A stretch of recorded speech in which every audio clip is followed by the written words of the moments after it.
दोस्तों, कल्पना कीजिए उस वैकुंठ की जहां हमेशा आनंद की धारा बहती है। वहां अचानक महीनों से एक अजीब सा सन्नाटा पसरा हुआ है। ब्रह्मांड के स्वामी भगवान विष्णु अपने सिंहासन पर हैं ही नहीं। ये एक ऐसा रहस्य है जिसने स्वयं माता लक्ष्मी को भी बेचैन कर दिया था। तो आइए आज के इस विश्लेषण में हम इस पूरे रहस्य से पर्दा उठाते हैं और जानते हैं कि आखिर हुआ क्या था। आखिर भगवान विष्णु एक द्वारपाल यानी एक गेटकीपर क्यों बने? जरा सोचिए, जब माता लक्ष्मी परेशान होकर अपने पति की खोज कर रही थीं, तभी देवर्षि नारद वहां आते हैं और उन्होंने एक ऐसी बात बताई जिस पर किसी को विश्वास ही नहीं हुआ। उन्होंने बताया कि नारायण पाताल लोक में हैं और वो भी असुरों के सम्राट बलि के द्वारपाल बनकर। जो पूरे जगत के रक्षक हैं, वो एक असुर के पहरेदार कैसे बन गए? भाग 1 राजा बलि का अहंकार और उनकी भक्ति में छुपा हुआ वो सूक्ष्म अभिमान। थोड़ा फ्लैशबैक में चलते हैं। प्रहलाद के पौत्र और असुर सम्राट बलि वैसे तो एक महान विष्णु भक्त थे, लेकिन त्रिलोक पर अपना परमानेंट कब्जा जमाने के लिए उन्होंने एक निहायत ही विशाल अश्वमेध यज्ञ शुरू कर दिया। यहां बलि की सबसे बड़ी कमजोरी थी उनका छिपा हुआ पर बहुत बड़ा अहंकार। उन्हें लगने लगा था कि उनकी तपस्या और दान ने उन्हें देवराज इंद्र से भी महान बना दिया है। उनका ये अटूट विश्वास था कि स्वर्ग पर अब उनका ही हक है, और यहां तक कि अगर स्वयं नारायण भी उनके द्वार पर आ गए तो खाली हाथ नहीं लौट सकते। लेकिन कहते हैं ना, गुरु सब जानता है।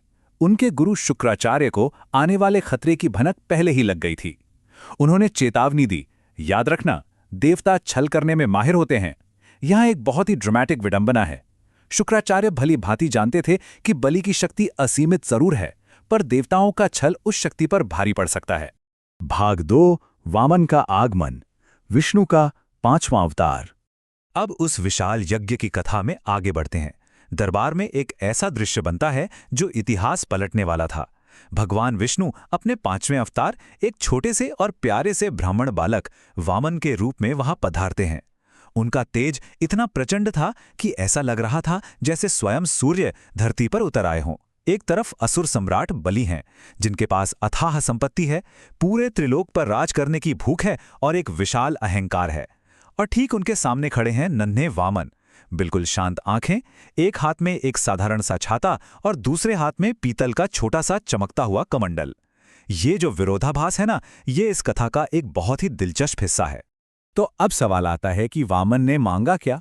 उन्होंने कोई सोना चांदी या हाथी घोड़े बिल्कुल नहीं मांगे। उनकी मांग इतनी साधारण थी कि आप सोच भी नहीं सकते। उन्हें सिर्फ 3 पग भूमि चाहिए थी, वो भी जिसे वो अपने ही छोटे छोटे पैरों से नाप सकें। इस बात पर बलि को हंसी आ गई। उन्होंने इस मांग का खूब मजाक उड़ाया, क्योंकि उन्हें लगा कि एक महान दानवीर के सामने ऐसी छोटी सी मांग उनकी शान के बिल्कुल खिलाफ है। पर इधर गुरु शुक्राचार्य तुरंत इस पूरे जाल को समझ गए।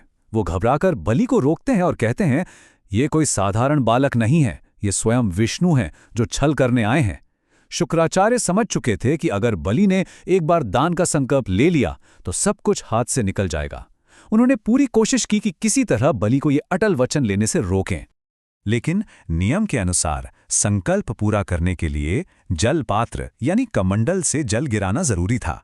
यहां पर एक बहुत ही अद्भुत मायावी घटना होती है। शुक्राचार्य जी एकदम सूक्ष्म रूप धारण करते हैं और उस जल पात्र की नली में छिप जाते हैं ताकि जल बाहर आ ही ना सके। पर वामन भगवान थोड़ी ना रुकने वाले थे।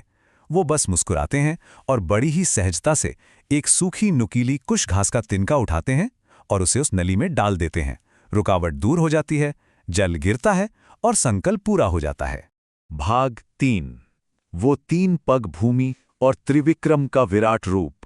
जैसे ही बलि के मुख से संकल्प के शब्द निकलते हैं, वो छोटा सा ब्राह्मण बालक अब वामन नहीं रहता। वो पूरे ब्रह्मांड में फैलकर भगवान त्रिविक्रम का आलीशान और विराट रूप धारण कर लेते हैं। असली खेल तो अब शुरू होता है।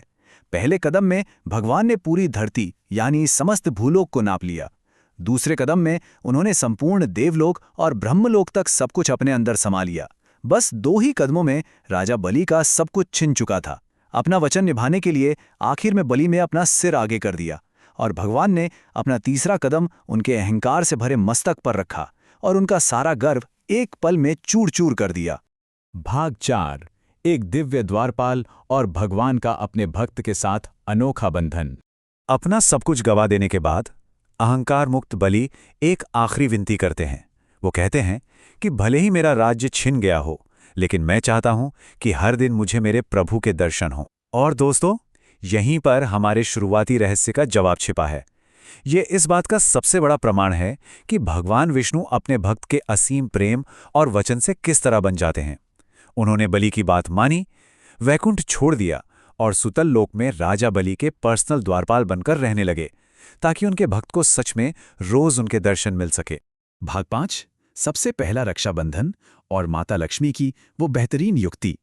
अब इस ब्रह्मांडीय ज्ञान से वापस एक बहुत ही पर्सनल और इमोशनल मोड पर आते हैं। माता लक्ष्मी समझ चुकी थीं कि हर बंधन को काटने का कोई ना कोई सूत्र जरूर होता है, और अब उन्हें खुद पाताल लोक जाकर अपने पति को वापस लाना पड़ेगा। तो वो क्या करती हैं? वो एक साधारण स्त्री का भेष बनाती हैं और रोते हुए पाताल लोक पहुंच जाती हैं। वो एक बेहद शुभ दिन पर राजा बलि के पास जाती हैं और कहती हैं कि रक्षा के इस पवित्र दिन पर उनका अपना कोई भाई नहीं है। ये एक बहुत ही चतुर और भावनाओं से भरी युक्ति थी, जो सीधे बलि के धर्म और उनके सम्मान पर असर करने वाली थी। देखिए, रक्षा सूत्र या राखी सिर्फ रेशम का कोई साधारण धागा थोड़ी है। जब माता लक्ष्मी ने वो सुंदर राखी उस शक्तिशाली असुर सम्राट की कलाई पर बांधी, तो उन्होंने दरअसल एक भाई को उसकी रक्षा के परम वचन से बांध दिया। ये इस पूरी कथा का सबसे इमोशनल और श्रेष्ठ पल है। और ये घटना हमें सच्चे वचन का असली मतलब सिखाती है। जब बलि को सच्चाई का पता चलता है कि ये स्त्री कोई और नहीं बल्कि स्वयं माता लक्ष्मी हैं, जो अपने पति को मांगने आई हैं, तो बलि के मुख से जो शब्द निकलते हैं वो दिल छू लेने वाले थे। उन्होंने कहा, एक राजा हार सकता है पर एक भाई कभी नहीं। अपनी सारी ख्वाहिशों को पीछे छोड़कर बलि अपनी बहन को दिया हुआ वो वचन पूरी शिद्दत से निभाते हैं। और दोस्तों, इसी पौराणिक घटना ने एक ऐसी अमर परंपरा को जन्म दिया जिसे हम आज तक निभाते हैं।